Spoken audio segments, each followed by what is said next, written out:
여러분 안녕하십니까? 국민의힘 홍준표 대선 경선 후보가 오늘 대전을 찾아 대전 세종 접경에 초대형 국가산업단지를 설치하겠다고 공약했습니다. 또 같은 당 윤석열, 민주당 이재명 후보를 겨냥한 파상 공세도 이어갔는데요.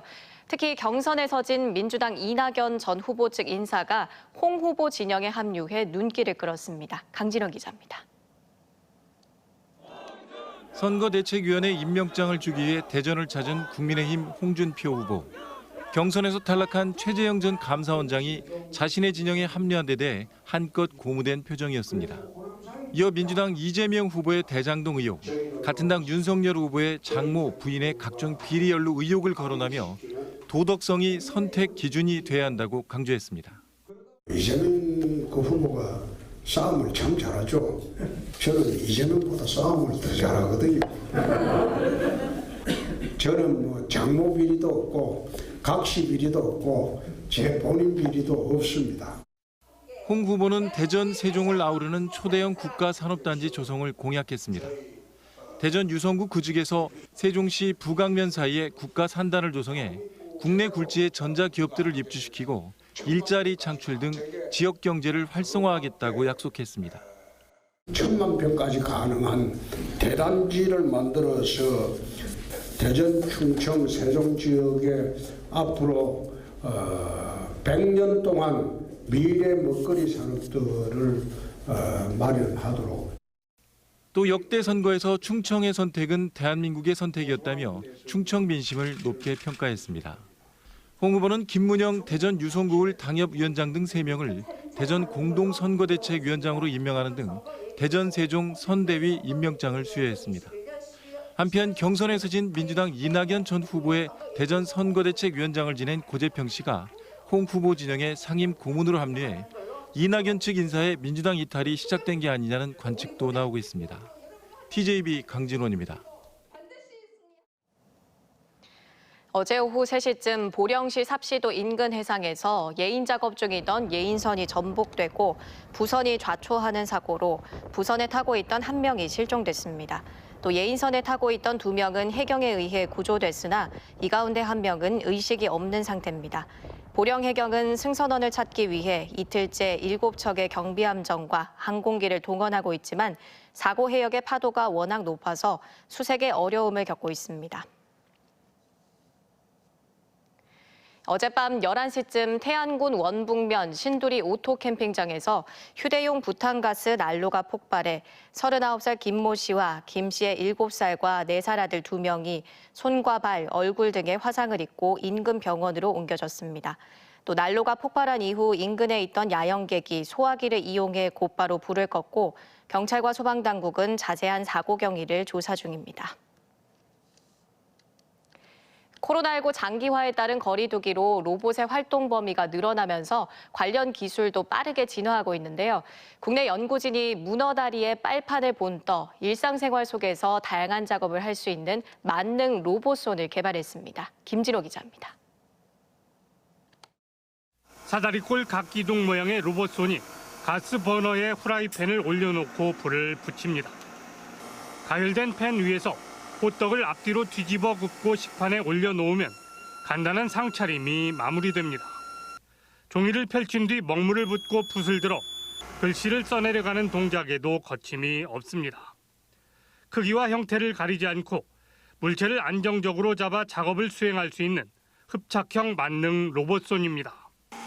표면에 미세 와이어가 물체에 닿는 순간 감싸 안듯 오므러들면서 유연한 구멍을 통해 강하게 빨아들여 잡도록 설계됐습니다. 다리와 빨판을 동시에 이용해 여러 물체를 단단하게 움켜쥐는 문어를 본떠 만들었습니다. 물건을 한번 휘감고 그 다음에 그 물건의 그 세부적인 표면대로 저 빨판에 해당되는 그런 미세 유로들이 일치하게끔 변형이 돼서 안정적으로 물체를 파지할 수 있습니다.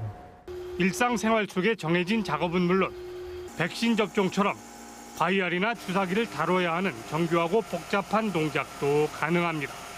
무엇보다 비싼 센서가 들어가지 않고 인공지능 학습도 필요 없어 제작 비용을 최소화할 수 있다는 게 큰 장점입니다. 기술 수준으로는 이미 상용화 단계에 도달해 있다고 판단이 되고요.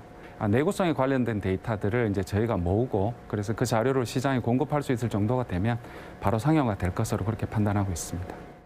연구팀은 이 만능 로봇손이 코로나19 이후 인간의 역할을 대신할 비대면 서비스 로봇을 개발하는데 큰 도움을 줄 것으로 기대하고 있습니다. TJB 김진호입니다. 대전시가 31일까지 거리두기 3단계를 연장하면서 노래방과 유흥주점, 목욕장 등의 영업시간을 기존의 밤 10시에서 자정까지 허용하겠다고 발표했지만 정부 요청에 따라 다시 10시로 조정한다고 밝혔습니다. 정부는 유흥시설 등의 영업시간을 밤 10시까지 유지하도록 비수도권에 요청했고 이에 대전과 광주시가 다시 변경 조정했습니다.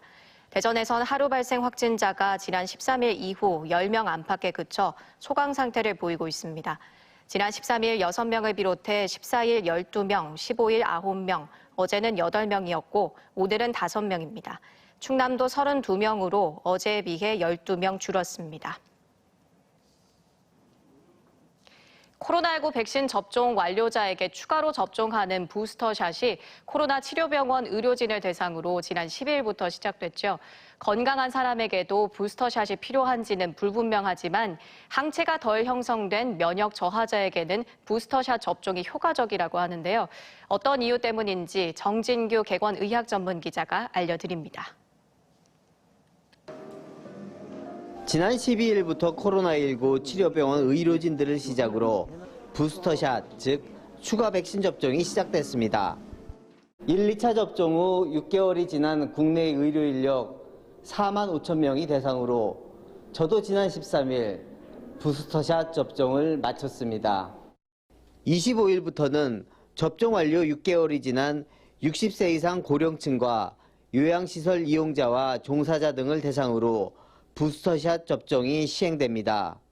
돌파 감염 사례가 꾸준히 발생하고 있는 얀센 접종자들은 접종 6개월째가 되는 12월쯤 화이자와 모더나 등 mRNA 백신으로 추가 접종이 이루어질 전망입니다. 예방 접종 후 시간이 지남에 따라서 항체 역가가 감소하게 되고 이로 인해서 돌파 감염이 늘어나고 있는 상황으로 생각이 되어서 추가 접종을 계획하게 되었습니다. 이스라엘과 영국, 미국 등 주요 국가도 속속 추가 접종을 시행하고 있지만 부스터샷이 건강한 사람에게도 필요하다고 볼 근거는 아직 부족합니다. 다만 면역 저하자나 코로나19 고위험군에게 효과적이라는 데는 큰 이견이 없습니다. 이스라엘 연구진이 60세 이상 2차 접종자와 3차 접종자를 비교한 결과 3차 접종자의 코로나19 감염률과 중증 질환 확률이 최대 5% 수준으로 떨어졌습니다. 캐나다에선 모더나 접종 후 2달 지난 장기 이식 환자에게 부스터샷을 접종했더니 바이러스 중화율 값이 5배 이상 높아졌다는 연구 보고도 있습니다. 감염 자체를 예방하는 것도 있지만 중증이나 사망률을 감소시키는 데 효과적인 것으로 나타났기 때문에 실제로 중증 이행률이 높은 고령자라든지 면역 저하자에게 부스터샷이 필요할 것이라고 생각됩니다. 한편 올겨울 코로나와 독감이 동시 유행하는 트윈데믹 가능성도 있는 만큼 고령층은 코로나 백신 추가 접종과 더불어 최근 진행되고 있는 독감 예방 접종에도 적극 참여하시는 게 좋겠습니다. TJB 닥터 리포트 정진규입니다. 국회 세종의사당 건립 확정에도 재정지역 아파트 가격 하락세가 이어지고 있습니다. 한국부동산원이 내놓은 10월 둘째 주 세종지역 아파트 매매 가격은 전주보다 0.01% 하락해 12주 연속 하락세가 이어졌습니다. 실제 세종 다정동 가올마을 4단지 84제곱미터는 지난 7일 8억 5천만 원에 거래돼 지난해 최고가였던 11억 2천만 원에 비해 2억 7천만 원이 떨어졌고 중촌동 가재마을 5단지 같은 평수도 최고가보다 1억 4,800만 원 하락한 6억 9천만 원에 팔렸습니다. 부동산 업계는 세종의사당 이슈가 지난해 가격 상승에 이미 반영됐고 최근 2만 6천 가구 추가 공급 대책이 나오면서 가격 하락세가 계속될 걸로 보고 있습니다. 충남경찰청 교통범죄수사팀은 인터넷을 통해 공범을 모집한 뒤 속칭 짜고 치는 교통사고를 내 4차례에 걸쳐 5,700만 원의 보험금을 가로챈 8명을 검거해 검찰에 송치했습니다. 사기 전과 시비범인 주범 28살 김모 씨는 고액 알바 등의 문구를 올려 교통사고를 유발할 운전자를 모집했고 주로 야간에 CCTV가 없는 한적한 도로에서 자신의 외제 차량을 고의로 들이받는 등 공격수와 수비수로 나눠 범죄를 저지른 걸로 드러났습니다. 이들은 경찰 추적을 피하기 위해 모든 연락은 텔레그램을 통해 주고받았고 합의금도 현금으로 받은 걸로 조사됐습니다. 올해로 50주년을 맞아 문화체육관광부와 충남도가 공동 주최하는 대한민국 문화의 달 행사가 어제 내포 신도시 일원에서 개막해 오늘까지 이어졌습니다. 이번 행사에서는 양승조 지사와 황희 장관이 참가해 충남 지역 문화 역사를 돌아봤고 서산 출신 유방택의 천문도인 천상열차 분야 지도를 주제로 한 미디어 아트와 전통 공연, 전국 중학생 K-팝 경연 등 다채로운 문화 행사가 펼쳐졌습니다. 대전시는 내일부터 다음 달 26일까지 장애인 온라인 취창업 박람회를 개최한다고 밝혔습니다. 이번 온라인 박람회에는 장애인 고용에 관심이 많은 80여 개 기업이 참여하며 기업에 대한 정보 제공과 구직장애인 화상 면접, 자기소개서 작성 요령 등 다양한 프로그램이 마련됩니다. 제방보다 낮은 설계로 폭우의 무용지물인 배수 펌프장이 충남 등 전국에서 300곳에 육박하는 걸로 나타났습니다. 민주당 서삼석 의원에 따르면 충남은 74곳으로 경남 115곳에 이어 전국에서 두 번째로 제방보다 낮은 배수 펌프장이 많았고 세종 1곳 등 전국적으로 297곳에 달했습니다. 배수 펌프장은 농경지가 침수될 경우 하천으로 물을 퍼내는 시설로 제방보다 낮으면 제방물이 범람해 무용지물이 되는데 최근 2년간 펌프장 재가동 복구비 267억, 농경지 침수 피해 18억 등 285억 원의 피해가 발생했습니다. 대전 지역 저소득층 난방 지원 사업인 에너지 효율화 사업 지원 규모가 전국 17개 시도 가운데 최하위권으로 나타났습니다. 민주당 황운하 의원에 따르면 최근 5년간 대전 지역 저소득층 난방 지원을 위한 에너지 효율 사업 지원은 지난해 485가구 지원에 그쳐 전국 15위에 머물렀습니다.